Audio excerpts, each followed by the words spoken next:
एक आदमी अचानक नींद से जागा और पाया कि एक विशाल चींटी उसके पैर की अंगुली चबा रही थी। अभी उसने उसे भगाया ही था कि अंधेरे में एक और बड़ी मकड़ी निकल आई। यह कोई अजीबोगरीब दुनिया नहीं थी, बल्कि आदमी को एक अजीब बीमारी हो गई थी। उसका शरीर रहस्यमय तरीके से कीड़ों से भी छोटा हो गया था। पहले जो छोटे और हानिरहित जानवर थे, अब सभी जानलेवा शिकार बन चुके थे। जेसन का पहले एक खुशहाल परिवार था। उस दिन वह अकेला समुद्र के किनारे तैरने गया। जब वह पानी पर तैरते हुए ऊपर देखता है तो उसने देखा कि सफेद बादल सर्पिल की तरह धीरे धीरे घूम रहे हैं। एक ठंडी लहर उसके मन में उठती है। जेसन को गहराई से एहसास हुआ कि वह इस विशाल दुनिया में कितना छोटा है। उसी दिन से उसने महसूस किया कि कुछ बदल रहा है। सबसे पहले शावर का सिर ऊंचा लगने लगा और उसकी पहले तंग लगने वाली शर्ट अचानक बड़ी हो गई। शुरू में जेसन ने इसे अनदेखा किया, लेकिन एक हफ्ते बाद उसने देखा कि शर्ट पूरी तरह पहनने लायक नहीं रही। क्या मैं मोटा हो गया हूँ? जेसन को और भी अजीब महसूस हुआ। वह तुरंत अस्पताल गया। वहाँ उसने पाया कि उसकी हाइट 1.8 मीटर से घटकर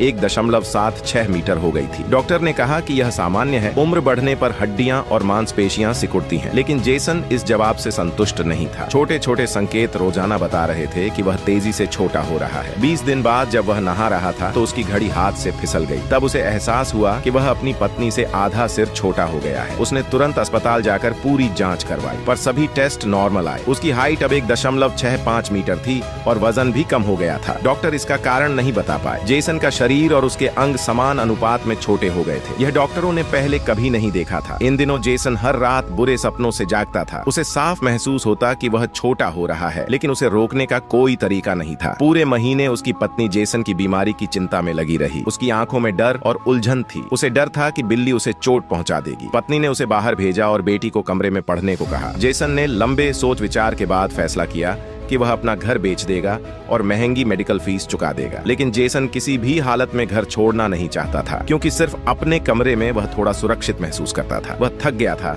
लगातार अस्पताल के चेकअप से। उसने तय किया कि अब वह अस्पताल नहीं जाएगा। मैं जीवित हूँ, मैं रिसर्च लैब की तरह खत्म नहीं होना चाहता। पत्नी रोते हुए बाहर चली गई। लेकिन इस झगड़े के बाद जेसन ने यह समझ लिया कि इस बीमारी का इलाज नहीं है। अब वह अपनी स्थिति का आनंद लेने का फैसला करता है। छोटा शरीर होने के फायदे भी हैं। कम से कम वह अपनी बेटी के खिलौने की जगह बन सकता है। लेकिन जल्दी ही उसने एक और समस्या देखी। अब सामान्य आवाजें भी उसके लिए अत्यधिक तेज लग रही थी। जेसन अब धीरे धीरे कमजोर और नाजुक कीड़े जैसा महसूस करने लगा। अपने आप को साबित करने के लिए उसने मछली के हुक से एक चढ़ाई का उपकरण बनाने की कोशिश की, लेकिन अचानक उसका प्यारा पालतू बिल्ली विशालकाय बन गया। जेसन डर के मारे कांप गया और पेट पर चोट लग गई। उसने खून लगी कपड़े उतारे और देखा कि बिल्ली अपने पंजे फैलाकर हमला करने के लिए तैयार है। जेसन ने पास की सुई उठाई और अलमारी के नीचे छिप गया, लेकिन बिल्ली ने पंजा शनाया। जेसन पीछे हटते हुए गिर पड़ा और अंधेरी बेसमेंट में पहुंच गया। सिंघाव नीचे प्लास्टिक की चादर बिछी थी, इसलिए सिर्फ सिर थोड़ा चोटिल हुआ। जेसन गायब हो गया। वह चारों तरफ खोजने लगा। उसकी चिल्लाहट पत्नी के कानों में केवल हल्की चींटियों की आवाज जैसी लग रही थी। उसने जेसन के खून लगे कपड़े देखे और सोचा कि बिल्ली ने उसे खा लिया। किसने किया? यह असंभव है। पत्नी गुस्से में चली गई। जेसन खुद को मरा हुआ महसूस कर रहा था। इस आकार में वह बड़ी सी सीढ़ी भी नहीं चढ़ सकता। उसने एक फटा कपड़ा लपेटा और बेसमेंट में पानी और खाने की तलाश शुरू की। वह जानता था कि पानी की टंकी का पाइप लीक कर रहा है। यह उसे पानी और चोट साफ करने का मौका देता है। वह एक ठंडी अंधेरी रात वहीं गुजारता है। अगले दिन जेसन बाहर चिल्लाने लगा। उसे एहसास हुआ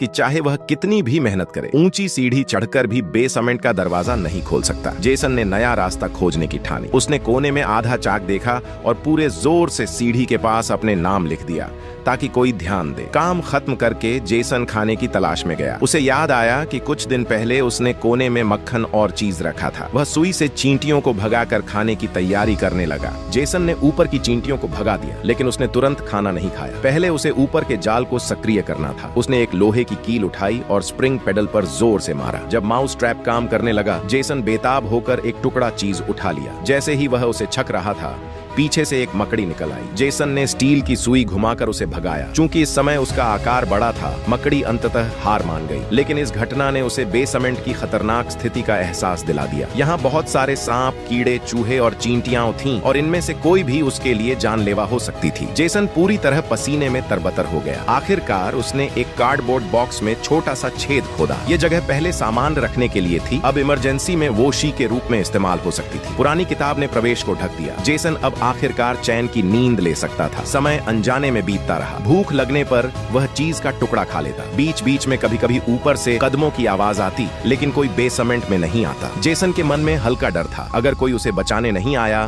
तो वह यहाँ मर जाएगा। चीज का टुकड़ा भी जल्द खत्म हो जाएगा। सबसे बड़ी समस्या यह थी कि उसका आकार लगातार घट रहा था। सुरक्षित रहने के लिए जेसन ने पहले ही हमला करने का फैसला किया। उसने उस मकड़ी को मारने की योजना बनाई जो उसे लगातार घूर रही थी। अभी उसका आकार मकड़ी से बड़ा था, लेकिन मकड़ी चालाक थी। वह अचानक पीछे से हमला कर गई। जेसन संतुलन खोकर मछली के टैंक में गिर पड़ा। खुशकिस्मती से टैंक में व्हेल शांत थी। उसने जेसन को खाना नहीं समझा। जेसन गीला शरीर लेकर बाहर निकला। इस बार उसने मकड़ी को ध्यान भटकाने के लिए ढक्कन का इस्तेमाल किया, लेकिन मकड़ी ने धैर्य नहीं दिखाया और सीधे हमला कर दिया। कुछ राउंड के बाद जेसन ने दुख के साथ महसूस किया कि अब वह मकड़ी का मुकाबला नहीं कर सकता। वह स्टील की सुई पकड़कर पीछे हटता रहा और जल्दी ही कोने में फंस गया। महत्वपूर्ण क्षण पर उसने जमीन से लकड़ी की छड़ी उठाई और मकड़ी पर जोरदार वार किया। मकड़ी डरकर पीछे हट गई और धीरे धीरे अंधेरे में गायब हो गई। शक्ति वापस आने के बाद जेसन ने कागज और छोटी लकड़ी उठाई। कई बार दौड़ने के बाद उसने अंततः एक छोटी आग जलाई। गर्मी का एहसास हुआ और जेसन ने थोड़ी सुरक्षा महसूस की। अब वह सोच रहा था कि शायद मकड़ी पास नहीं आएगी, लेकिन अकेलेपन की रात में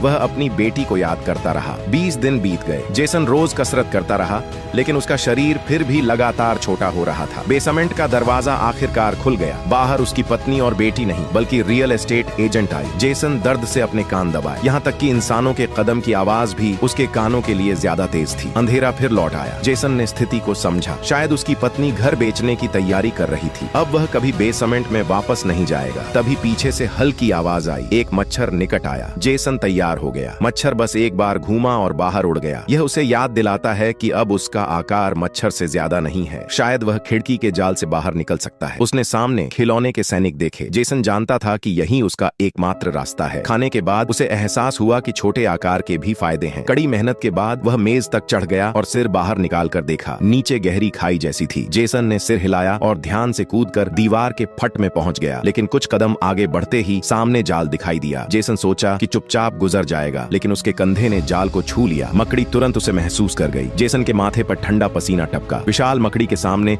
वह पीछे हटता गया। जैसे ही मकड़ी हमला करने लगी, एक मक्खी गलती से जाल में फंस गई। बड़ी मकड़ी तुरंत दिशा बदल गई। जाहिर है कि वह मांस वाले शिकार को प्राथमिकता देती है। मौत से बचकर जेसन ने लंबी सांस ली। वह तुरंत खिड़की की ओर दौड़ा, लेकिन अब शरीर जाल से नहीं गुजर पा रहा था। जेसन घबराया नहीं। अपने लगातार घटते आकार के कारण वह जल्द ही बाहर निकल सकता था। अगले दिन सुबह जेसन तेज दर्द से जागा। 2 चींटियां उसके पैर चबा रही थीं। मुश्किल से उसे भगाया, लेकिन फिर वही मकड़ी फिर से आई। जेसन जल्दी से मुड़ा। अब वह तार के जाल को पार कर चुका था। सामने की मकड़ी सिर्फ निराश दिखी। अंधेरा धीरे धीरे छा गया। जेसन अकेले घास में चला गया। उसने देखा कि एक बड़ी उड़ने वाली तितली हवा में नाच रही थी। उसकी आंखें नम हो गईं। हालांकि उसने खुद को जकड़ से बचाया, लेकिन पत्नी और बेटी पहले ही कहीं और चली गई थी। जेसन के वर्तमान ताकत के अनुसार उनके साथ मिलना असंभव था, लेकिन एक चीज निश्चित थी, उसकी बेटी भी इस समय उसी तरह इस खूबसूरत आकाश को देख रही थी। जेसन धीरे धीरे नम हुआ। इस दुनिया में चाहे वह कितना भी छोटा क्यों न हो, वह और उसकी बेटी अभी भी जीवन में मौजूद हैं। केवल फर्क यह है कि उनके पास एक दूसरे के साथ बहुत सारी खूबसूरत यादें हैं। जेसन विश्वास करता है कि इन यादों के साथ उसका छोटा और संक्षिप्त जीवन भी अनोखे तरीके से चमकेगा।